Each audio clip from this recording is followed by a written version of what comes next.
Então, o cara começa a discutir ainda mais na plataforma e ele tem medo de você fazer uma pergunta, falar assim, vem cá, o Ayatollah Khamenei, você fazer perguntas difíceis. O Ayatollah Khamenei é o seguinte, como é que ele é? O cara não sabe. O cara está falando ali que o Ayatollah Khamenei é um assassino, que ele tem que a gente tem que levar a democracia. Aí o cara já começa com um conceito totalmente errado, tá? Porque o Irã é uma república, tem sistema eleitoral, eles são uma república. E o que os Estados Unidos, junto com Israel, queriam levar para lá? Queriam levar para lá de volta o filho de um ditador. O filho de um ditador que os Estados Unidos, mas principalmente a Inglaterra, através do MI6, mas com a ajuda da CIA e do Mossad, em 53, ou do que era o berço do Mossad ainda, tá? Tiraram um governo legitimamente Mohamed Mossadegh, botaram ele para fora, por quê? Porque o cara chegou lá e falou assim, porra, o povo nosso está passando muita necessidade, nós temos um petróleo aqui, vamos nacionalizar o petróleo. Aí os caras arrancaram esse cara, botaram para fora e botaram no lugar dele o Mohammad Reza Pahlavi, um ditador sanguinário, cruel, misógino. Eu tenho vídeo aqui dele falando que mulher é um ser inferior. E por que na época do Reza Pahlavi a vida no Irã melhorou? Você melhorou, sabe dizer? O que melhorou no Irã, no Reza Pahlavi? É uma pergunta, assim. Eu vi dizer que na época do Reza Pahlavi as mulheres eram respeitadas, andavam com... Mulher respeitada como? Que ela andava com a roupa que ela queria na época do Reza Pahlavi. Não andava, mentira. Isso é mentira. Porque preceitos religiosos existiam. Outra coisa, em 1979, quando o Reza Pahlavi foi embora, quando ele já abriu um pouquinho, de cada 100 universitários, de cada 100 pessoas que o nível superior, 30 eram mulheres. Tá? 30 eram mulheres. Hoje, de cada 100 universitários, 60 são mulheres. Até aí não mudou muito, porque eu ainda vou dar o desconto de que o mundo mudou, as mulheres ocuparam espaço e 30% para um país muçulmano naquela época era um número invejável. Tendo a Arábia Saudita, que a mulher não podia nem dirigir, nem andar ao lado do homem, tem que andar atrás. Tá? Então é o seguinte, agora isso daqui é uma meia-verdade.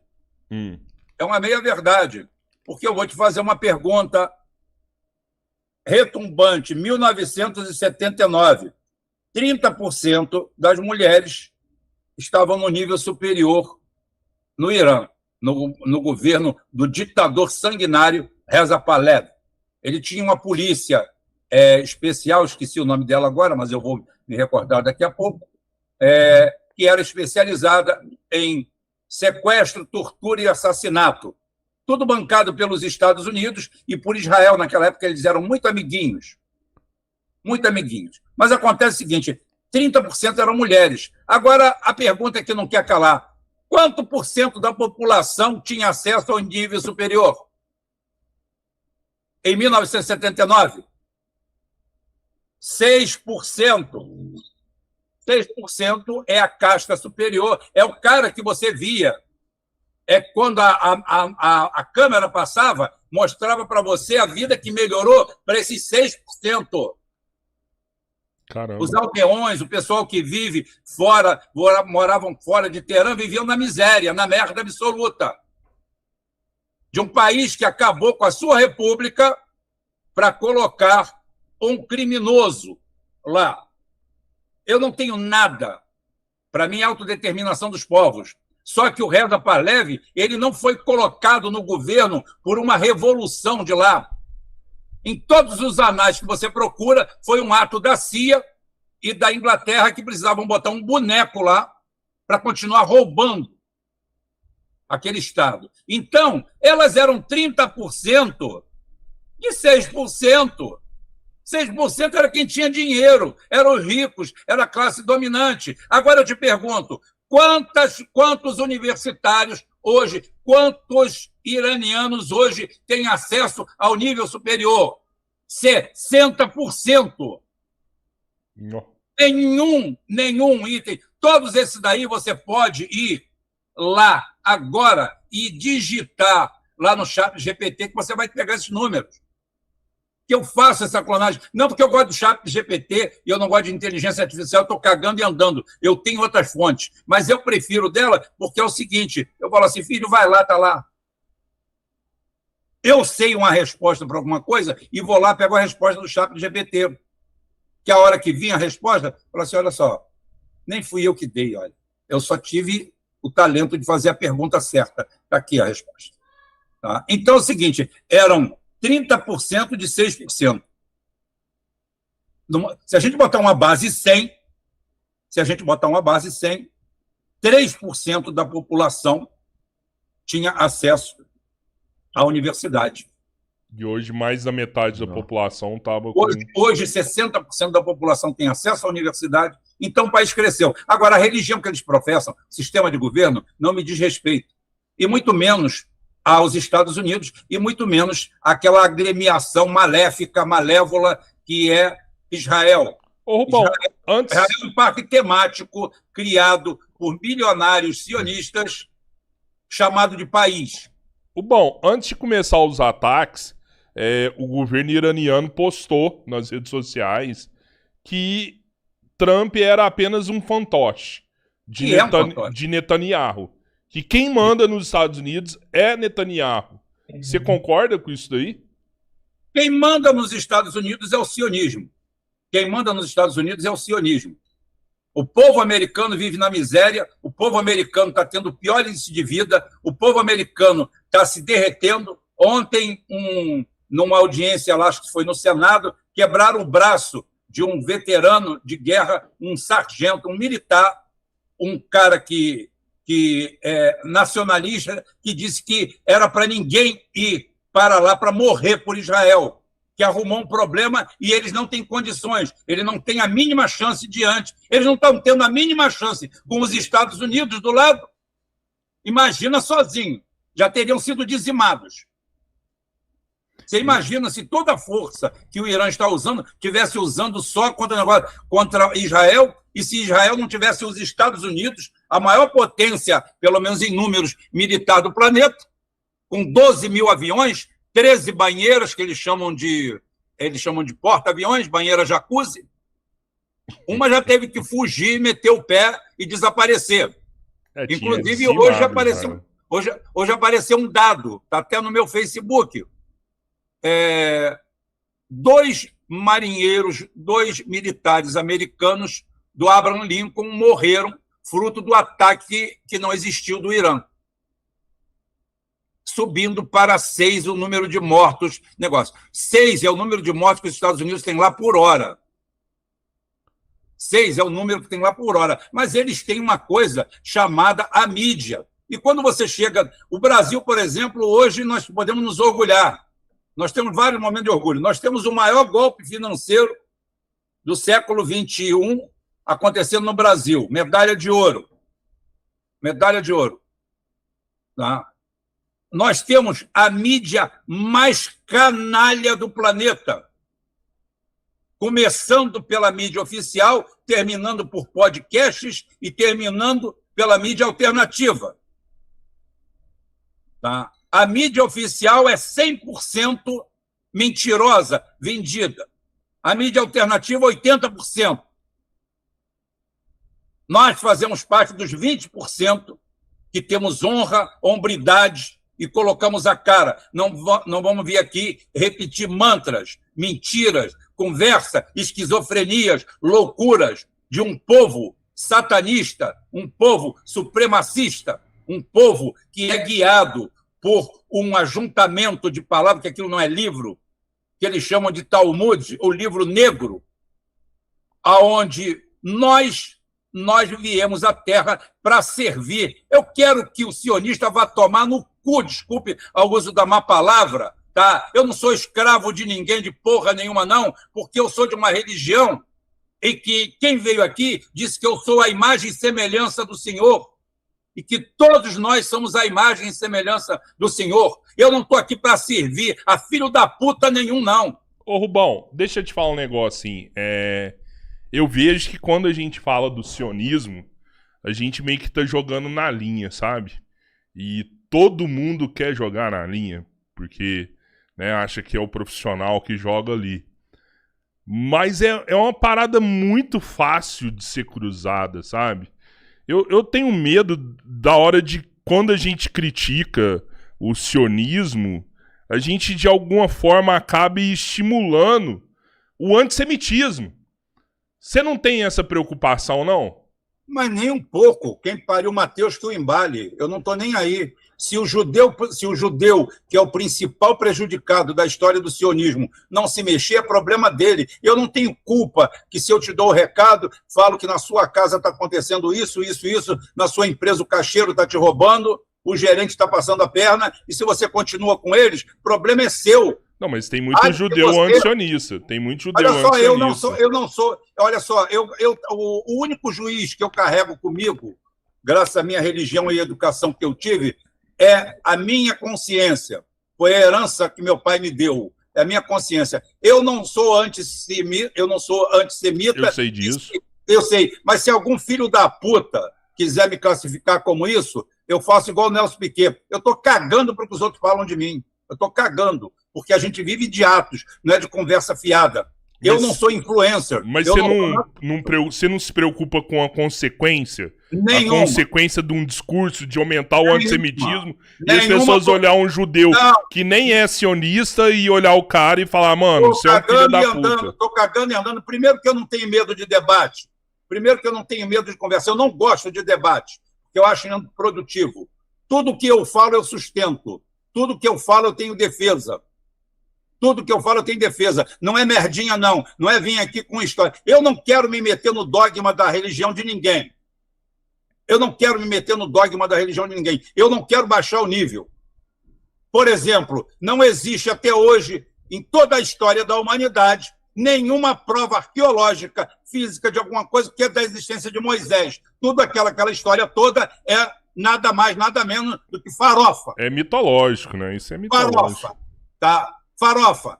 3 milhões de pessoas perdidos na pracinha de Araguari durante 40 anos. Uma porra de um deserto que é do tamanho de 2 campos de futebol. Aí botaram 6 milhões, 3 milhões de pessoas lá e não se acharam. Não existe nenhuma evidência, não é nada. Tudo uma narrativa. Como eles, tudo deles é narrativa. Tudo deles é narrativa. E tudo feito, tá, ao arrepio da própria Torá, que agora está sendo distorcida. E os caras vêm com a ideia de que é o seguinte, eles são o povo eleito. Meu amigo, é eleito na casa do caralho. Não tem ninguém eleito nessa porra desse planeta, não. Desceu aqui, pegou um CPF, é todo mundo igual. Agora, se você quer torcer para o Flamengo, eu torcer para o Fluminense, eu quero ser macumbeiro, você quer ser católico, cada um toca a sua vida. Cacete. Eu só meto o pau em neopentecostal porque esses caras trabalham para esse pessoal e é tudo ladrão. Ladrão, Malafaia é ladrão, é bandido, é criminoso. Eu falo na esperança de me processarem. Me processam. Mas você acha, então, assim, falando do sionismo e de tudo mais, você acha que a guerra, essa que está acontecendo, ela é uma guerra religiosa, pelos interesses de, vamos pensar, de cada segmento, de cada um como se enxerga no mundo, ela é uma guerra religiosa, ou não é nada? É o de sempre, é uma bondade para buscar um petróleo e, de alguma forma, sei lá, cercar uma China que está crescendo muito. Tem um endereço americano, um endereço israelense. Qual o real motivo da guerra? É um interesse só? O que é a motivação dessa guerra? O real motivo da guerra, Rubão? Eu sou da área naval. E o maior exemplo que a gente tem na humanidade assim, simbolicamente, é o afundamento do Titanic. Teve coisas piores, teve outra coisa, mas é o seguinte: na área naval, ou até na área industrial, a gente tem uma máxima que vale para a vida, que diz que, por exemplo, um navio, não existe um evento só que afunda um navio. Você não tem. O navio, o navio, o Titanic, vamos voltar ao Titanic. O Titanic afundou porque bateu no iceberg. Ótimo. Mas ele bateu de lado e rasgou a lateral. Se ele bate de frente, ele não afunda. O cara tirou. Né? Outra coisa, ele recebeu aviso que tinha iceberg na área. Ele não tinha o homem da casa do caralho, né? É a brincadeira de cesto da Gávea, né? Porque a realidade, ninguém sabe, ou as pessoas não sabem, cultura inútil, aquela cestinha onde o cara sobe e fica olhando o horizonte, aquilo ali é o caralho, e ali é a casa do caralho. Você ia para a casa do caralho, que é lá em cima, aonde você olhava a mirada. Os binóculos teriam ficado a chave em Londres. Não usaram nem arrombaram para pegar o negócio. A série de eventos. Ele botou velocidade máxima dentro de uma região que ele já tinha previamente sabido que poderia ter ocorrência daquilo. Então, o fato de ter afundado, quando você chega e fala assim, o que afundou o Titanic foi o iceberg, foi um dos elementos que fizeram o Titanic afundar. Então, é a mesma coisa. Essa guerra é um conjunto de coisas. É o ódio natural, racismo e nazismo, criado pelos sionistas naquela região, onde eles são invasores. Invasores. Eles nunca vieram dali. Os semitas. Eu não sou teólogo, eu não sou especialista nisso. Eu simplesmente faço geopolítica e para fazer geopolítica, eu tenho inclusive um vídeo de um cara aqui que depois eu vou passar para vocês têm que levar ele aí. Boa. Esse sim, esse é um historiador. Historiador não é quem se licencia em história. Aqui no Brasil a gente tem costume de chegar e falar assim, não, porque fulano é historiador, por quê? Porque ele fez uma faculdade de história. Não, ele é licenciado para dar aula para a 2ª série primária de história. Tá? Ele não é porra de historiador nenhum. Esse cara é um historiador, e eu nem sei se ele é formado, de repente ele é semi-analfabeto, mas ele é historiador, tá? De verdade, comprovadamente. Então é o seguinte, nós temos ali a figura da 13ª tribo, que era um bando de párias, bandidos, um povo errante que existia ali entre a Ucrânia, a Turquia, a Rússia, lá. E aquele povo ali aderiu ao judaísmo, achou a capilaridade dos judeus muito interessante. O judeu na história dele, o povo judeu original, na história dele, ele não tem nenhuma história de guerra, de combate, a não ser lá no princípio. Eles vieram pela vida, eles se adaptaram aos locais, passaram a viver, faziam a parte da comunidade deles, muitos ligados ao comércio, aquela brincadeira que a gente faz de Salim, Jacó, essa porra toda, Sara, a lojinha, a brincadeira, porque era o ramo deles, era normal eles se dedicarem a isso. Era tipo um cigano. Exatamente, é o cigano trabalhador, né? Porque cigano não quer porra nenhuma com porra nenhuma. Cigano gosta de enganar os outros, passar a perna nos outros. Então é o seguinte, os caras não faziam isso. Os caras eram comerciantes, inclusive um dos motivos deles serem tão, ao contrário do cigano, o cigano passava aqui na sua comunidade, passava a perna em todo mundo e voltava 10 anos depois. Aí o pessoal descobria que era ele, pendurava ele, queimava ele vivo, né? Porque ele deu mole. Então é o seguinte, já o judeu naquela época, não. Ele era especialista em seda, ele dava o jeito deles ali, saía e voltava com seda. Ele atravessava o continente, caralho, então você sabia, muito pelo contrário, era fiel, era o fato de você ir num comerciante bom. E eles prosperaram nisso aí. E eles tinham uma grande vantagem, que eles, realmente eles foram perseguidos, muito perseguidos, e o que aconteceu? Eles estavam em todo lugar. Eles estavam em todo lugar, se dedicavam ao comércio, eram fortes, e esses askenazes colaram nele, falaram assim, é muito bom, a gente vai andar junto. E o boom dessa história do sionista, que é um movimento político, tanto é que eu não sei se você sabe, alguém já falou aí, que lá, na Terra Santa, na Terra prometida por Deus para eles, poderia ter prometido coisa melhor, deserto, caralho, ruim pra cacete, mas tudo bem, prometeu aquilo lá. Lá é proibido fazer teste de DNA. Sabia disso, não. Por quê? Ué, porque se você fizer um teste de DNA... você vai descobrir que você é irmão de um palestino. Você vai... Não, muito antes fosse. Antes fosse. Porque se ele fosse irmão do palestino, tá tudo bem. Porque ali todos eles são semitas. Porque eles é tudo irmão ali. Todos eles são semitas. Ele é do ramo do filho de Sem. Tá? Então eles são semitas. Os palestinos são semitas e os judeus são semitas. Mas se você fazer um teste de DNA nos judeus que estão lá hoje, 90% deles, eles não são semitas. Ah, pô. Eles estão lá... Tudo descendência europeia. Tudo descendência europeia. O meu terra, o que, filho da puta? Tu é polonês, desgraçado. Tu nunca teve ali, a tua laia veio de outro lado. Você não tem ninguém na família do Netanyahu até a 15ª geração ou 1000ª geração com sangue de judeu. Sério, Rubão? Sério. Todos os primeiros ministros de lá, todos eles vieram do leste europeu, são ucranianos, são poloneses, são russos. Nenhum deles nasceu naquela porra daquele lugar. Ele diz que nasceu lá, é mentira. Ele nasceu na Polônia e foi criado nos Estados Unidos. E está lá recuperando a terra santa dos antepassados dele, que nunca existiram.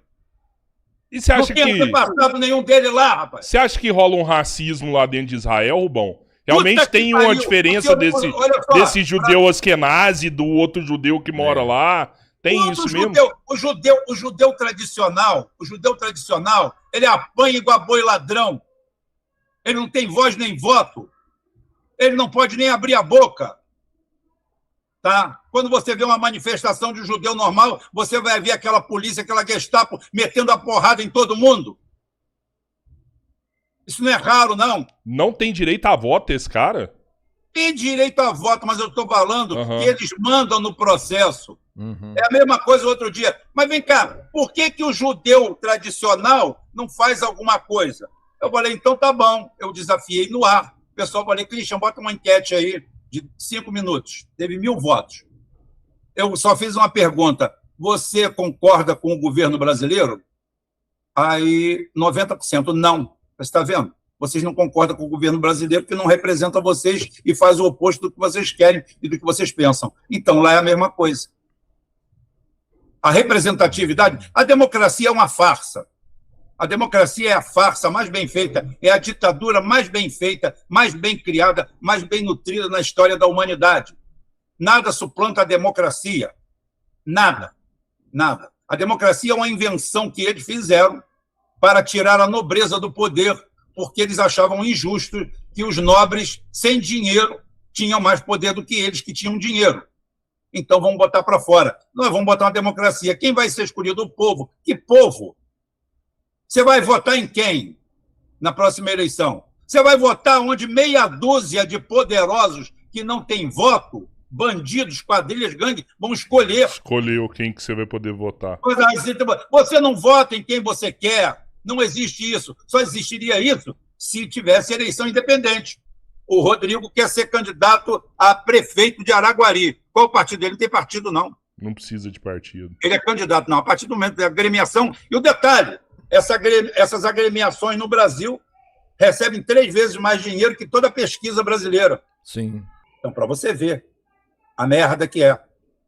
Aí você vai para a rua, você vê no Brasil hoje a execução de um projeto, a finalização de um grande projeto, que é de destruição de um país. Está vendo aqui atrás, a minha foto está difusa, você vai ver 2 bandeiras. Essas bandeiras são históricas, essas bandeiras são bem antigas. Um dia eu conto a história dela, mas um dia só. Tá? Então está ali. Eu estou ressabiado, porque toda vez que eu vejo um perfil de alguém com uma foto do Brasil, eu sei que eu vou conversar com um imbecil, eu vou conversar com um idiota, um cara que está com a camisa do Brasil, com a camisa falsificada do Neymar, e odeia o Brasil. O cara chama o Brasil de bostil. O cara vive com uma bandeira de Israel que ele não sabe nem aonde fica. E uma bandeira dos Estados Unidos do outro lado. Chama o Trump de herói. Chama, por exemplo, o Khamenei de criminoso bandido. Ele não sabe onde é o Irã. Ele não sabe porra nenhuma. Ele não se bobear, ele não sabe nem quem é o pai dos filhos dele. Foi onde ele cresceu, né? Seguinte, propaganda ocidental, porra. Não, mas não é padrão. Eu também fui educado no padrão ocidental. Eu não fui para nenhum mosteiro. Eu não fui para nenhum mosteiro pegar educação, não. A educação está aqui. As frutas estão aqui.